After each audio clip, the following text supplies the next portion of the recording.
Hi ഗുണ്ടൂസ്, ഇന്ന് ചലഞ്ചിൻ്റെ 14ാം day.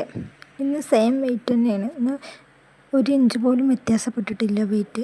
ഇന്ന് രാവിലെ ഗോതമ്പ് ഉപ്പുമാവാണ് കഴിച്ചത്. അതുകൊണ്ട് കാര്യമായ വിശപ്പൊന്നും ഉണ്ടായിരുന്നില്ല. അത് കാരണം ഉച്ചയ്ക്ക് ചോറ് കഴിക്കണില്ല എന്ന് വരെ എത്തിയിരുന്നു. പക്ഷേ ഒരു 3 മണിയാകുമ്പോഴത്തേന് നല്ല വിശപ്പ് തുടങ്ങി. അപ്പോഴാണ് ഞാൻ വിചാരിച്ചത് ഉപ്പേരിയൊന്നും ഉണ്ടാക്കിയിട്ടില്ലല്ലോ, വിശന്നിട്ടാണെങ്കിലും കണ്ണ് കാണാണ്ടായിരുന്നില്ല. അപ്പം ഞാൻ പെട്ടെന്ന് 5 മിനിറ്റിൻ്റെ ഉള്ളിൽ ഈ ഉപ്പേരി റെഡിയാക്കി.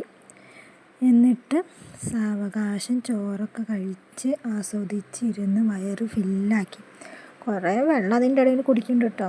ഇപ്പോൾ നല്ല ദാഹമുള്ള സമയമാണ്, അതുകൊണ്ട് നല്ല വെള്ളം കുടിക്കും. ഇതിൻ്റെ ഇടയിൽ ഞാൻ വേറെ ഒന്നും കഴിക്കാനും നിന്നിട്ടില്ല. ഇടയ്ക്ക് ഞാനെല്ലാം കടലൊക്കെ കഴിക്കാറുണ്ട്. പിന്നെ വൈകിട്ട് ഒരു 7 മണിയോട് കൂടിയിട്ട് ഉരുളക്കിഴങ്ങാണ് കഴിച്ചത്.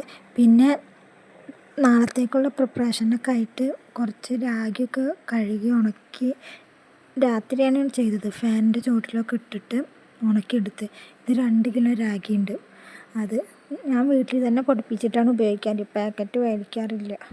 പാക്കറ്റ് മേടിച്ചിട്ടുണ്ടെങ്കിൽ നമുക്കത് ശരിയാവില്ല. പിന്നെ ക്രേവിങ്സ് വരുമ്പോൾ കഴിക്കാൻ വേണ്ടിയിട്ട് കുറച്ച് കടലൊക്കെ വറുത്ത് ഡപ്പയിലാക്കി വെച്ച്. ഇത് ഇടയ്ക്ക് നമുക്ക് എന്തെങ്കിലുമൊക്കെ കഴിക്കണമെന്ന് തോന്നുമ്പോൾ ഒരു 2-3 എണ്ണം, ഒരു 10 എണ്ണം, പിന്നെ കുറച്ച് അത്യാവശ്യത്തിനൊക്കെ നമുക്ക് കഴിക്കാം. അപ്പോൾ ഒന്ന് വിശമ്പേരും ക്രേവിങ്സിന് കുറവുണ്ടാവും. See you tomorrow.